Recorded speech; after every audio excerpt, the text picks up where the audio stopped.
And so, welcome to the Writing Advice Q&A.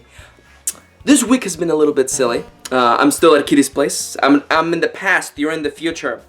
And I hope you don't mind the weird setup this week. Today, I wanted to do one more video, and I got a bit of a, not serious question, but a much more technical question. And a part of me didn't want to tackle describing locations and atmosphere, but I figured, you know what, I have plenty to say about this, so let's dive right in. Today's subject is going to be on description regarding locales, the environment in your story, as well as atmosphere. What is it? It sure sounds cool. How can I get some of that in my story? We'll be talking about that. Now, before I go on anywhere, I want to let you know two things. First and foremost, I take the questions down in the comments down below, and I feature them on videos like this one. So if you have a question, your writing advice question, feel free to leave it down there. I'll give you an answer, and I may or may not feature it in a future video. Number two, the following advice you're about to hear is just my advice, my opinion, and what works for me. Don't take it as gospel, instead take it as the ramblings of a silly person who's like super mad about this setup that I have right now because my face looks pink right now, in the past. I don't know what dark magic Max from the future is gonna have to do to edit this to make it look good, but right now, it's a little hard to focus when there's like this clown nose on the screen right now. But you know what? It's fine. It's fine. Let's get talking about description, locales, and atmosphere. Okay? Now the question that I got was regarding how to do effective description of locations. How do you bring the reader in? How do you let them know? How do you portray the essence of a particular location, whether it's a dreadful prison cell or a beautiful throne room? How do you relay this? Now, as I've talked in previous videos, such as the difference between show versus telling, in this particular case, the key what you want to be working on is, again, description.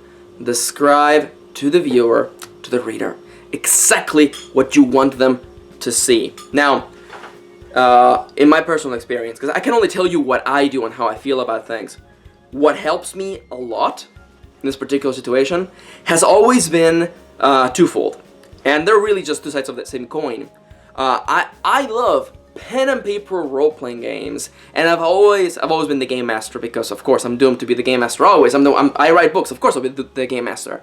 But it is the game master mentality of establishing a scene. And it's more than just the mechanics of literally telling people where they are. It's the idea of getting in the mindset that you are speaking to a particular person. In this case, a group of players, and you are telling them what they must know. You find yourself in this place. Now, some may argue that the difference between a really good game master and a mediocre game master is the ability to draw the reader in, thankfully, or the players in. Thankfully, you're a bunch of writers, so you are automatically way better than most people. It's not about giving them pages upon pages upon pages of George R.R. Martin descriptions of furniture and food. It's about letting them know what they need to know. The other half of the mentality, aside from just thinking like a game master, is also thinking like a storyteller. Picture someone. Picture an audience. What do they need to know? What's enough that they can picture in their mind what is happening here?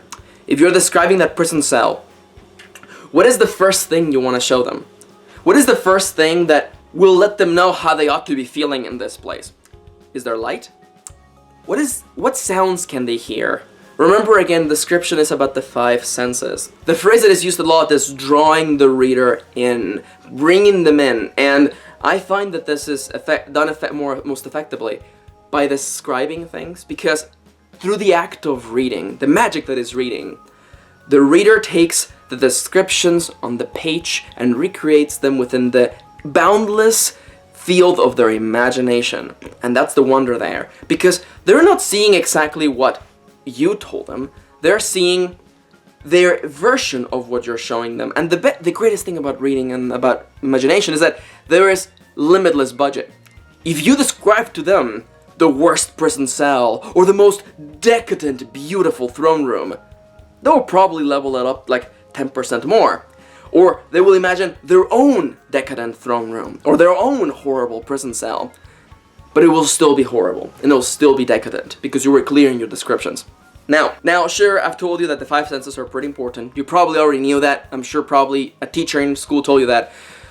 It's important to bring the reader in, and to establish the location around them. What is most important, though, is actually finishing that darn book. So, I know that I'm giving you a lot of advice for establishing a scene and for bringing the reader in, and this is important. It absolutely is.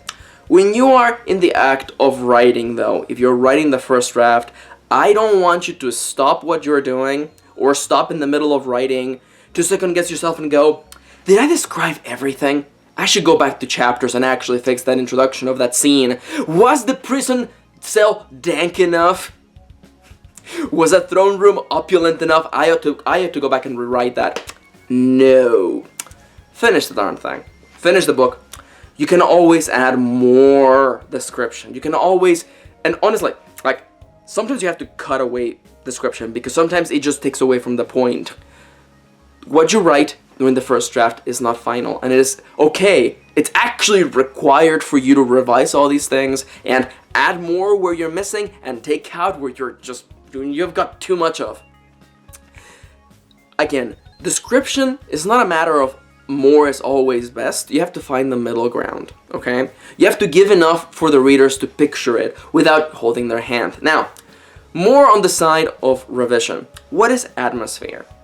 Atmosphere is defined as the overall feeling, the emotion evoked by a work. This is not only description of places, though people think that atmosphere is places, but it's also the way characters talk, the way that the narration works, and the events of the story. Atmosphere is the general feeling, so I would almost say it's kind of like the tone of the story. And in a way it is, but it's like all of it in one go. What does this story make me feel? What does this arc of the story make me feel? How does the reader feel? What resonates within them when they read the entire work? This is why I'm kind of touching this during the revision part of this advice, because atmosphere is not something you start with. You can't. There's no way for you to know how the story is going to feel. And if you think you do, you're wrong. You're going to finish that book. You're going to let it sit. You're going to start revising, and then you're going to go, oh, you're right. I thought the story was going to be about loneliness and the despair of being the last person in the world, but it's really more about coming to terms with one's limitations or some sort of other thing. You thought it was going to be scary, terrifying. You realize it's more suspenseful. It's much more intimate. That's what happens when writing. You think the story is going to be one thing, and then it becomes another. That's the part of the writing process, the organic way in which storytelling emulates life. Trees don't all grow the same way. The stories don't all unfold how we expect them to, and this is fine. This is the volatile nature in which stories surprise even us, the writer, and that's a good thing. Because if it surprises you, it will surprise the reader. So, tips for atmosphere. There's one piece of advice that I haven't given in forever because it's very specific, but if you're revising right now, here you go. When revising your story, and this is the most revising thing ever, don't do it. If you're in the first draft, don't do this. Don't do this. I'll be super mad at you because you're just wasting your time. When the story is completed and you're revising and you're probably like the second pass, you've fixed all the typos. You have read over it and you have made sure that there are no like missing words, and you could read it out loud before an audience and nobody would yell at you or tell you that it's bad. They may not tell you it's good, but at least it reads well and it's free of typos and it's a story completed. Go scene or chapter by chapter, scene by scene, chapter by chapter, and in the margins, if you have a physical copy, or on an additional file in your computer, write chapter 1 to 99 in the case of my current work, and ask yourself, what was this scene, chapter's tone? What did it make me feel? What was the big overarching sense in it? What was happening that mattered the most? Was it loss? Was it the struggle between life and death? Was it joy? Whatever it is, write it down.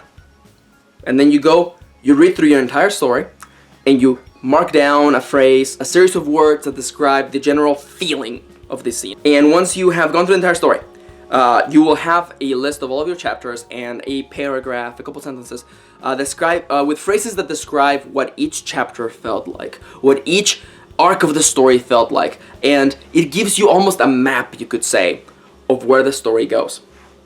Now, I said that atmosphere is the entire story as a whole, but you can't just drop a blanket, feeling over the entire story, because that's not really how stories work. Sad stories are not always sad, and stories about loss are not always just you dealing with the loss and the grievance of whether it is losing personal things, or losing matters, or losing values, or losing family members. That's not really it. There's ups and downs, and things don't hurt if you don't care. And happiness doesn't feel good if there's no sadness in between there. It is the contrast that gives us values. So, when you have finished doing all the work on the chapters, ask yourself, what do I want this story to feel like? What do I want the atmosphere to be? And look at the chapters. Look at what you want. You could even say what you wanted the story to be. Look at what you have. And see about finding the middle of that Venn diagram. And once you have a decision, a plan for how the revision process is gonna go next, you get back in there, and first and foremost, you go chapter by chapter, and you bring out, through your descriptions, through the dialogue, through the narration, you bring out not only the tone of that particular scene. If it's a happy scene, make it happy. If it's a sad scene, make it real sad. Don't hold back. There is nothing more disappointing than mediocrity, lukewarm descriptions. If it's happy, make it happy. If it's sad, make it sad. Don't hold back. And as you go chapter by chapter, bring out the tone that you noticed, and also lace in just a little bit of the atmosphere. If it's a story about a general atmosphere, if you want the reader to feel one particular way, it's okay to just bring it in little by little. And in the scenes where it makes a lot of sense, give them lots of it. Now, maybe this is too specific advice, so let me just take it back a step. What matters here is this. You look at your story part by part and then as a whole. And you go back with the desire to bring out the best in each individual part and connect them all with one central element. Here we would call them atmosphere. That right there is the trick to make a story feel as though it is one thing. It's not just a series of disjointed chapters bound together by a timeline. No, they share something in common. They are parts of a story. Bricks of a house. Sure, it's just one piece, but together though, it evokes a feeling within the reader. Alright? Got it? Good! This video is going for way too long. Thank you for hearing me ramble. I hope you enjoyed this video, and I hope that Max in the future can fix this white balance, because gosh, I look like a clown nose. Anyhow, with that wasn't a sound clip. I can do that sound all the time. That is my superpower. Thank you for tagging along. If you want some more writing advice, a link to my planning guide, book recommendations, and more, check out the links in the description down below, especially the book recommendations. People always ask me, Max, what are the books that every writer should read? And the answer to that is, of course, Stephen King's On Writing, for which you can find the link in the description down below. Now, as we enter the formal end screen, I want to let you know, up here, writing advice playlist, over 200 writing advice videos, that's crazy! Up here, a link to subscribe, click on my pixel face to tag along. I do these videos 3 times a week. Down here, link to my Patreon, pledge some money, get some cool perks. And over here, a link to my other channel with my best friend Kitty, where we do very silly videos. Thank you for tagging along, thank you for spending a little bit of your day with me, and I'll see you on the next one.